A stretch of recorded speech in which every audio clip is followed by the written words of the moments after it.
Hey, coaches, before we get going today, I just wanted to thank you for all you've been doing to support this podcast. And we have an incredible lineup coming up here. We have just about every major college conference represented. We have a ton of FBS coaches, Division II coaches, Division III coaches, some great high school football coaches coming on the podcast to share with you and help you grow professionally during this time. I really appreciate all of you asking your questions on Twitter. Please follow me at Coach K. Grabowski for our daily updates on our guests and your opportunity to ask questions. We will read them on the show and attribute those to you. So please contribute to the show as much as you can. On the podcast today, we have one of the country's, at least at the FCS level, leading offensive coordinator in terms of yards and scoring. And for me, it's somebody I'm excited. I met back when he was at my alma mater as the offensive coordinator. I was coaching high school ball, and it's been exciting to follow his career since then. And now the offensive coordinator at Eastern Washington, Ian Shoemaker. Ian, great to be talking ball with you. I appreciate you taking the time. Oh, thanks for having me. Appreciate it. This is always a fun opportunity to talk some ball here while we're all sheltered at home. Exactly. Well, Coach, let's talk a little bit about the transition and catch up. And for our listeners, he's been on before, and we've talked about Coach's background, and I'll link that in the show notes so you can hear all of those things. But let's move on. Since the last time we talked, when you were the head football coach at Central Washington, now the OC at Eastern Washington. Yeah, it's been a fun transition. I moved a couple hours down a little farther east from Central Washington to Eastern Washington, but moved a long way as far as moving from the Division II level and to the FCS level, and one of the top FCS level programs in the country over the past decade. And just been a fun transition, level of play wise, being in the Big Sky, and it's been a fun deal. But a big challenge too. Going from the head coach to coordinating has been something to continue to learn from. And this is why I took this position, as to be able to learn a different system, be able to learn something new, and hopefully stretch myself a little bit. Absolutely. Well, Coach, you've always kind of been known, at least here, a big introduction to up-tempo in our area, spread offense, at the small college level, one of the first guys to be doing that. And, interestingly enough, I mean, you kind of have, I guess, a coaching tree developing, because I know a lot of what you were doing came to me both from sitting down with you, but also then bringing one of your former quarterbacks, Mickey Mental, onto my coaching staff at the high school level. And then right after that year that Mickey coached with me, we both went on to the college level, me to BW, and I became the quarterbacks coach, Zach Fletcher, who had been with you, I think, before at Grinnell.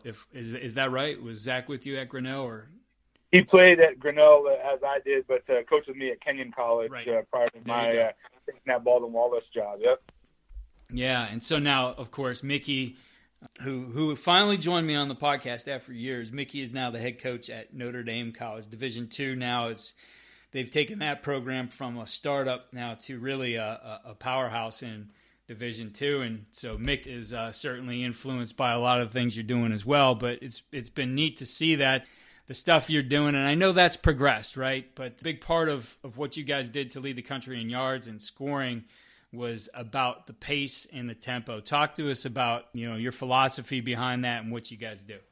Yeah, growing up and starting to, being no huddle, starting in 99 all the way back at Minot State, learning from, the Rich Rods of the world and the Rob Spences of the world. When we first went to no huddle, way back then was, to use tempo, in and out of tempo, play fast, signal the deal in, do as much as you can on the fly, and put a lot of decision making in the quarterback's hands and keep the thing flowing. And, over the years, as I kind of traveled through the Midwest and back to, Washington, where I grew up, use tempo up and down, back and forth, use the peak system, use the fastballs and the Indy and NASCAR tempos to kind of fluctuate the pace of play a little bit. And, coming to Eastern, what we did is kind of went to a little bit more of a turbo mentality and the play fast tempo, and the mentality of the coaching staff here from the head coach on down is to, 100, 120 play mentality, right? That's the mentality going into the week. Get as many play calls as you can. stick in a personnel group and keep the thing rolling and play as fast as possible. And that really was something new for me. It was something that, like I said, we fluctuated between personnel groups, fluctuated between tempos, fluctuated between calls and thoughts, within each drive. And here it's more about, playing as fast as possible. So kind of sticking in those personnel groups and playing as fast as possible. And, it was fun to kind of see how fast you can play, and the kids are still asking for more and still asking to play faster. And it was probably the biggest challenge for me as a play caller, calling a new system with a new play calls and new terminology, and the whole deal was, how do I do that and still call it fast? I'm, essentially learning the plays as we go, or learning the system as we go throughout the season. Yeah, definitely. Ian, with that, there is a limit to how fast you can go. And so that is, I did a study years ago just watching games in between the operations of the officials, right? So you have 9 to 11 seconds, sometimes longer, really depends on the guys doing it. And I think you can get a feel for, if you watch different crews, how they do it. But 9 to 11 seconds before that ball is going to be spotted. So you have 9 to 11 in your operations, as well as your decision-making as a coach to get it in. So that would be the very fastest you could snap the ball is around, let's say, 11 or 12. So for you, how do you streamline that on your side to be able to go as fast as possible? Well, I think first off is having, those Indy NASCAR fastball calls available on the reaction of what happens on the play prior. So again, when do those fastballs really happen? When do those Indy and NASCAR calls really happen? Those usually, in the flow of a play, in the flow of a drive, are you positive? Are you just turn the first down over? Did you make a big play? What are the things where you can take advantage of those play fast calls? And again, I think I can do a better job and continue to stretch and stress that as we go forward. But I think the other thing that changed for me this year was, more about having kind of two calls available in my mind, depending on what the possibilities were on the call that I had just made, and trying to stay in that personnel group and have two calls available for, hey, is this going to a second and medium, or is this going to a, third, second and long situation, or is this going to be a fastball NASCAR type of call following the play that I just called? So again, preparing those, watching less of the game and preparing more calls ahead of time. So kind of having three thoughts out there possibly as you go. Now, the hard part is when you get, something that's not in the flow of the game, a big negative, a sack or a minus yardage play that really falls outside of the line in your mind that you were already working on, right? So again, how many lines can you have rolling? How many thoughts can you have ahead? Can you have three plays ready to go instead of just one play ready to go for that next snap?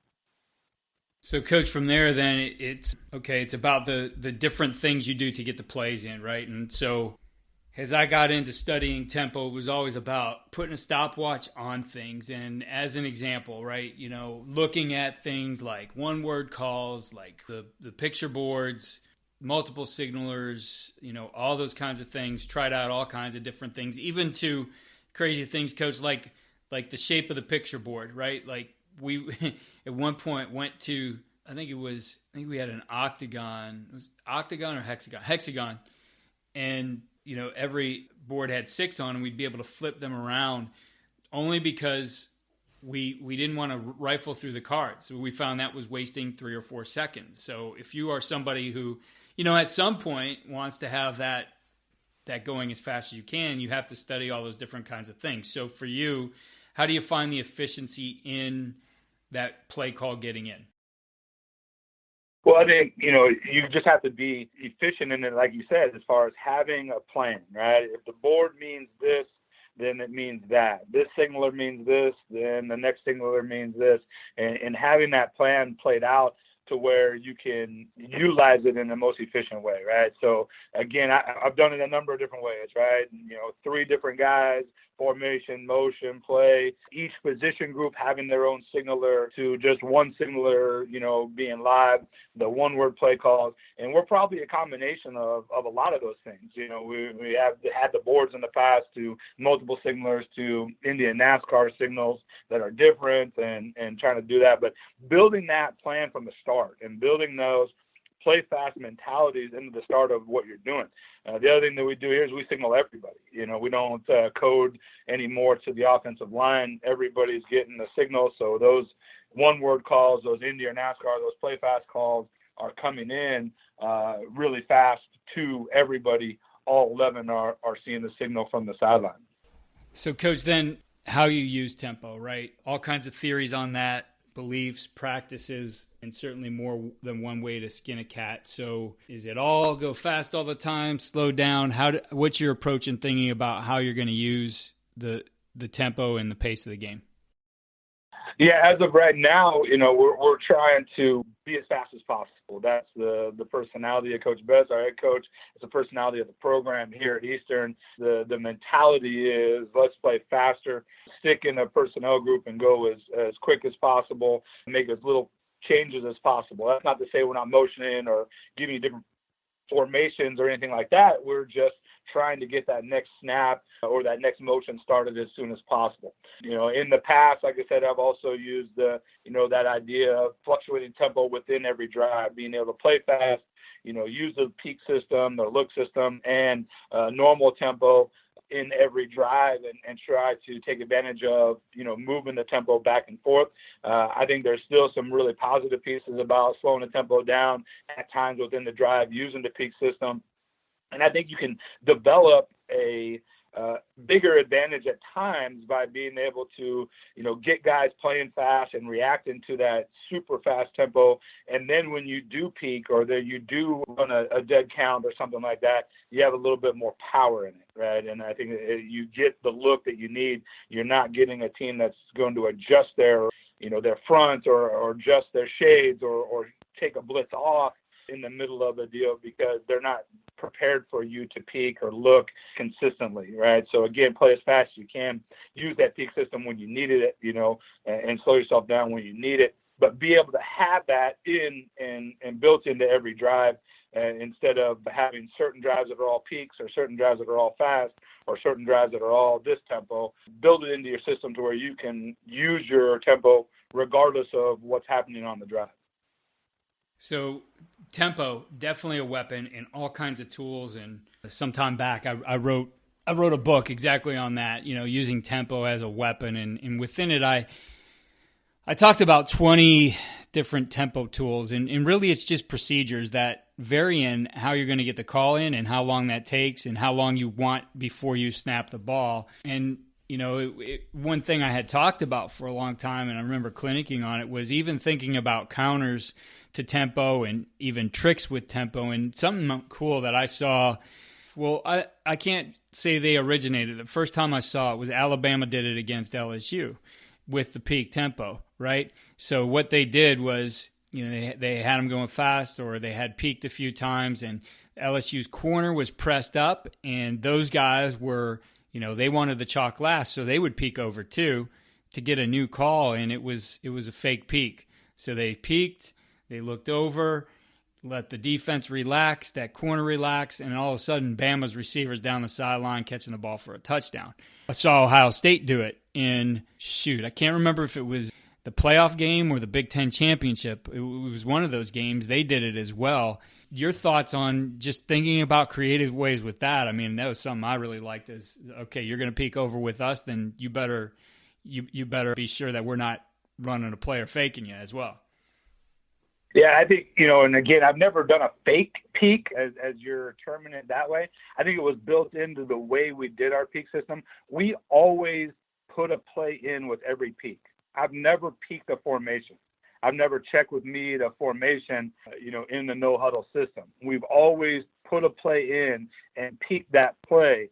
So as soon as we didn't get the safety roll, as soon as we didn't get the three technique where we thought it would, if we got the look that we were anticipating with the play called, we were running that thing as fast as possible. So there was never really if we looked to the sideline, there wasn't always a certain amount of time available for the defense to recheck, right? It was always different, and it was always a possibility of us just turning our eyes and turning right back and snapping the ball. Our old linemen never know that we're peaking a play in the past, right? When I was at Central to St. Cloud all the way back, they never knew we were peaking. It was always just a variant in the cadence from that standpoint. So they just knew it was a non-rhythmic cadence.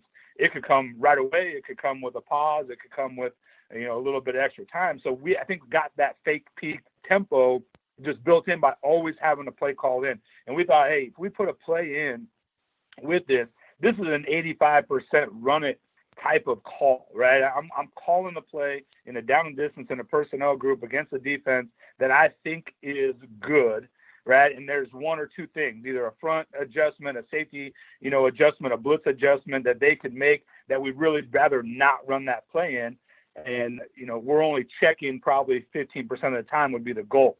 So anytime we peak, we're peaking and going right back to the cadence as fast as possible until you give us one of those two or three things that we didn't want to run the play into. And then that's when we would make our actual adjustment call to the peak. So I think the fake peak is great, but like I said, it was not something that we ever used, because I think by having the play called in and being able to just look and run it immediately right after the look, because it would come as soon as, hey, we knew that was the look. Hey, we got an over front. We got the safety too high. We know we got exactly what we want. We were running it before the kids looked over to the sideline, So, again, it probably felt like a fake peak at times. Right. Yeah, that makes sense. And Coach, moving things along, another big part of your offense is the decision-making part. And, you told me you think of it in terms of buckets of decision. What we're trying to do right now, and again, to play fast and to use these tempos and use all the different RPOs and quick game and drop back and mentalities, and to do it fast and to be able to compartmentalize these deals and coach fast. Because that's another thing, is how are we practicing? How are we able to communicate what's happening at practice fast when we're trying to play no huddle, snap the ball fast, up and down the field, against scouts, on air, whatever those things are at practice? How are we getting any coaching done? How are we trying to do that? So trying to eliminate all the different ways of looking at plays and limit it down to just a couple of different ideas, right? So in our quick game, we have, 3 or 4 ways to look at, quick game concepts. In our drop back, we have 3 or 4 ways to look at drop back concepts. And then in the RPO game, from the, zone read to the quad option to the, the downfield RPO, 1 or 2 give or throw mentality, there's only, these 3 or 4 ways to look at RPOs as well, and building our system around those ideas and saying, hey, if it doesn't fit in these buckets, a play that we put in for the week or put into the install or whatever that is, if they don't fit into one of these 9 to 10 buckets that I have designed for quick game, drop back, and RPO, then it doesn't really,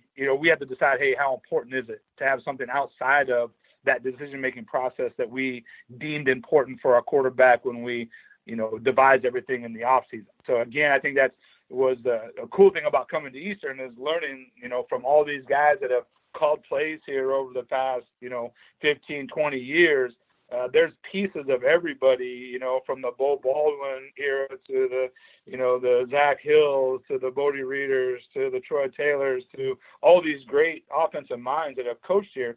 Well, guess what? There's all these great offensive plays and ideas in this offensive system that makes it really, really good. But I had to come up with a way that made sense to me, and I think that we can coach those kids fast on. And that was one of the big challenges. And kind of devise this idea of like, hey, if it doesn't fit into these pieces, into these buckets of read progressions or decision-making operations, then we need to limit ourselves maybe in the number of play calls that we have available. Because I can't, 1 high, 2 high, XZB to ZYF or whatever it is, right? Sometimes that becomes a little bit of a limiting factor on what a kid can handle when we're playing as fast as we want to play and have as much offense as we have available to us. I definitely agree with you on the philosophy in that. For our listeners, I guess, if you could maybe take one of those areas and just give us an illustration of exactly how that works for you. Well, quick game wise, there's a couple of ideas, right? The Mike eval idea, right? Hey, here's a concept, that might tear I got 5 guys out and I'm going to tear the Mike with a 3-man side and a 2-man side. Hey, this concept is going to be a Mike eval. And how do I look at that? When I maybe empty or move the tailback out of the backfield and add him to a side, and I can move the Mike in a 2-high, shell. It's a very simple idea. Hey, this is Mike eval. Mike opens and runs, right? I'm going to evaluate the alley player away from where he opens and runs. And that's as simple of an idea that is out there probably in the quick game, but that would be one way, to do it. And then the next one would say, hey, here's a pre-snap triangle. Say I have, 3-step call mirrored on both sides, 2x2, right? And I got to decide left side of the field or right side of the field. I don't have time in the quick game to flow from one side to the other. All right, so I'm going to use my pre-snap triangle to give me a left or right side decision making, right? Old school, free safety, softest corner, most tuck backer, right? Shortest throw to best matchup, right? I mean, everybody learned that growing up. It's a great pre-snap mentality. We just don't have a ton of 2x2 mirrored anymore, but that is one of our tools because there are some of those things that come up that we want to use. Hey, I want to throw hitches on both sides. I want to throw fade out on both sides. I want to throw, whatever it is, slants on both sides. It doesn't happen a ton, but that would be a way for us to say, hey, this is a pre-snap triangle. You make your decision left or right on what you see pre-snap and go fight that side. Go play that side as fast as you can with your quick game footwork. Another one in our quick game mentality would be, a quick progression, what we call a quick progression, which would be, a lot of times using spacing ideas where, we're just going to limit this thing down to 1, 2, 3. 1, 2, 3 balls out, right? It could be a low spacing. It could be a 3-man scat concept. It could be some of those different ideas. But, hey, I'm going to limit this idea down to there's just 3 things in it. Right, there's just going to be 1, 2, 3, and I'm using my quick game footwork, and I can get through 3 ideas. I can't get through 5. All right, we're not going to sit back there and make wine, smashing grapes with our feet. We're going to try to make a decision as fast as possible. And that was, kind of take you through quickly the quick game. We have concept individual as well, where with 3x1 boundary, we'll go bracket, no bracket on the boundary single, and then concept the 3-man side. Right, and just be able to say, hey, whatever the concept is, we know how to look at that. As long as I know bracket, no bracket on the single, right, the free access, whatever you want to call it, right, we just talk bracket, no bracket on the single. I can make that decision on the first step and then be on my 3-step concept to the field side as soon as I get confirmation of bracket, no bracket.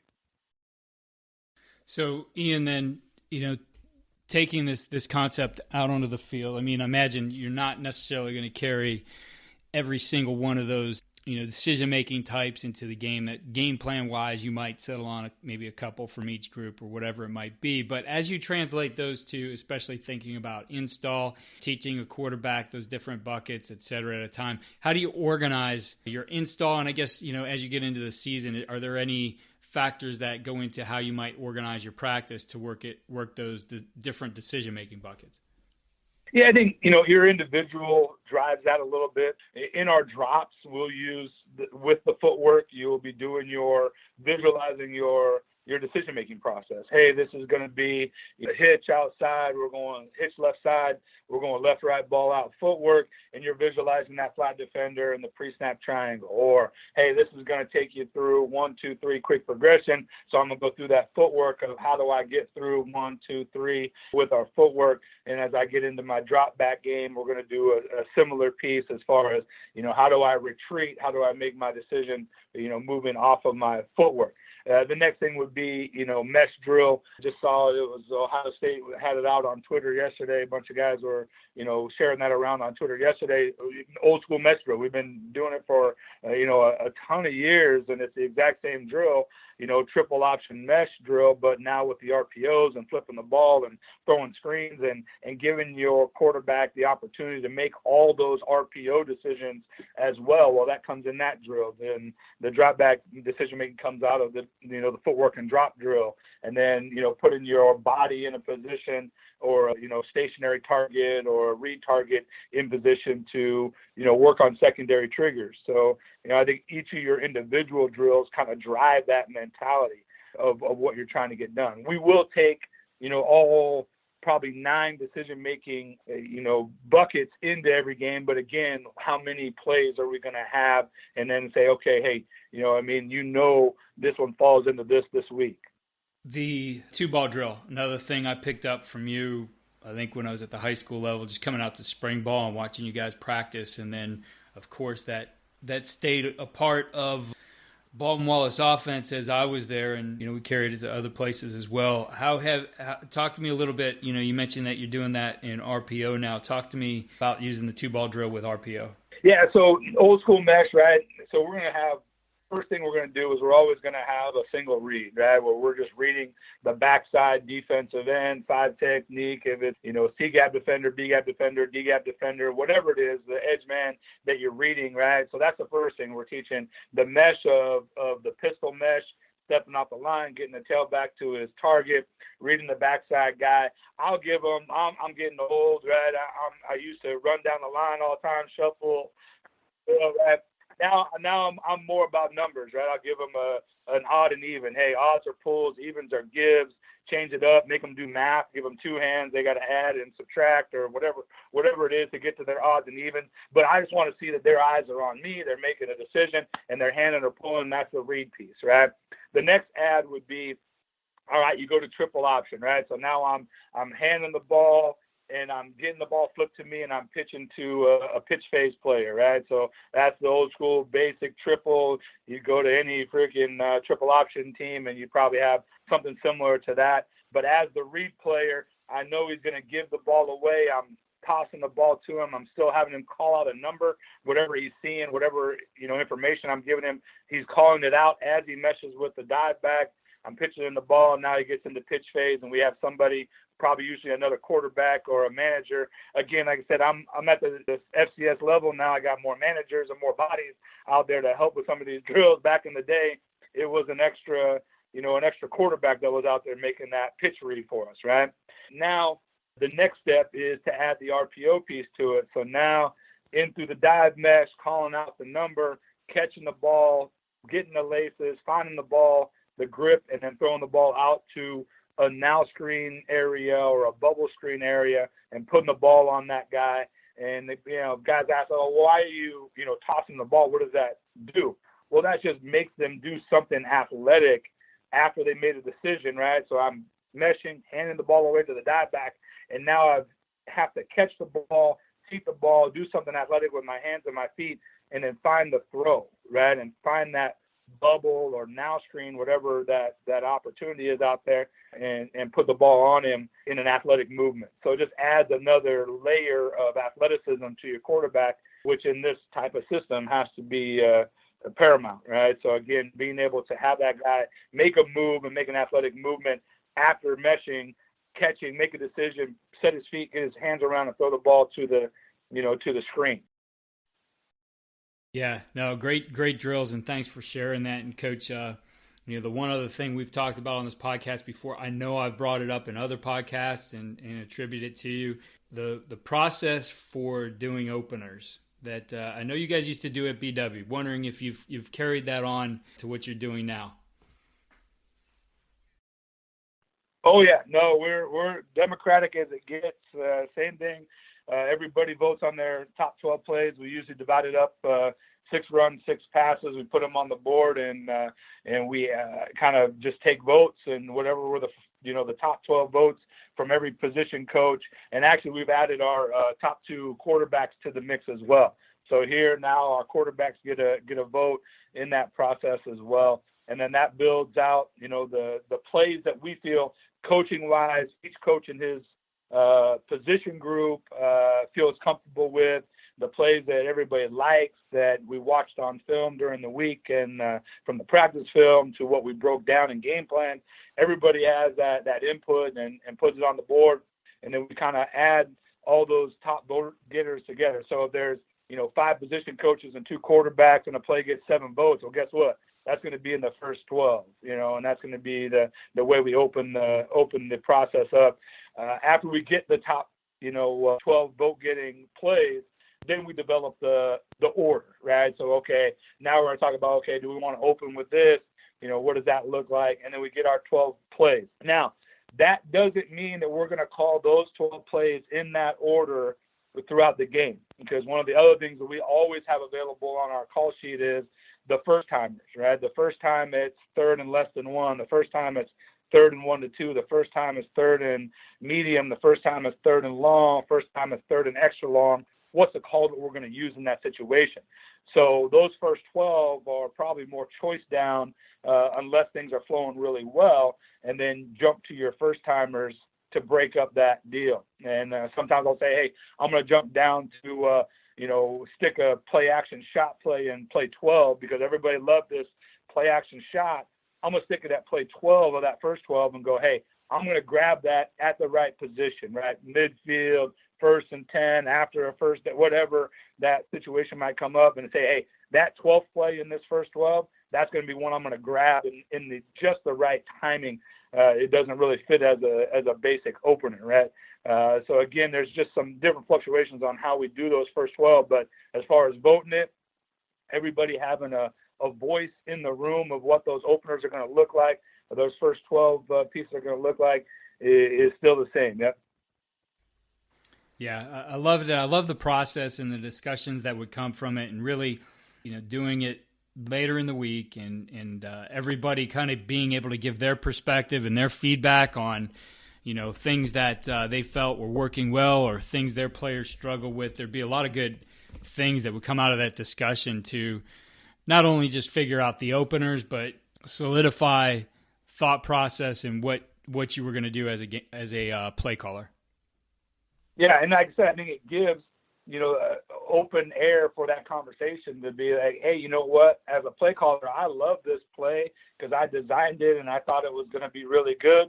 But if 2 or 3 positions in the room, aren't comfortable with it, then is that a play that we want to expose ourselves to immediately to start a game? Or we want to get into a little bit more of a flow where everybody in the room, from the tight end coach to the running back coach to the receiver coach, all felt the same about this pass and this protection and the whole deal. So that's been really where you get the feedback from, and adding the quarterbacks into the vote has helped as well. It gives them a little bit more ownership in the deal as well, and I think we got better. We did that probably about game 5 or 6, added the quarterbacks into it, and obviously got going a little bit better towards the end of the year this year.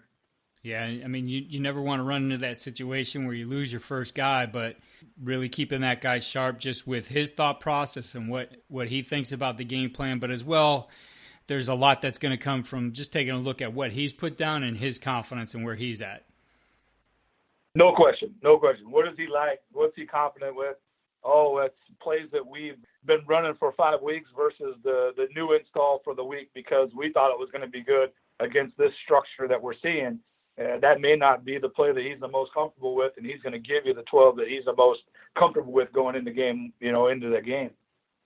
Yeah, very important because we could call the plays, but they're the guys who got to go out there and do them. No doubt. Well, Coach, for our listeners, I just want to make sure you share the areas that you recruit so guys are aware of that. Yeah, I have, now being at the FCS level and coordinating, I only have the northeast corner here, the Spokane area of the state of Washington right now. So any of those guys that have any guys up here in this area right by a 60-mile radius of Eastern, that'll be my area as far as school coverage. But realistically, I'm recruiting all quarterbacks. So if anybody's got an arm that they think can play, tweet me, reach out to me on Twitter or text me or whatever, email, however you want to get a hold of me. But we are evaluating quarterbacks at all times from all areas, trying to make a decision on who the best guy will be for this next class. And Coach, what's your Twitter handle? It's at Coach Shoe, EWU. So Coach SHOEEWU. Ian, I appreciate you taking time. As always, it was great to catch up with you. Stay safe here as we go through this shutdown, but best of luck to you and the Eagles as you get back to playing ball. Appreciate it, and like I said, I hope everybody's staying safe, stay smart, take care of your kids and your family, man. This is a crazy time, but hopefully if we do it right, we'll come out stronger on the other end. Thanks, guys.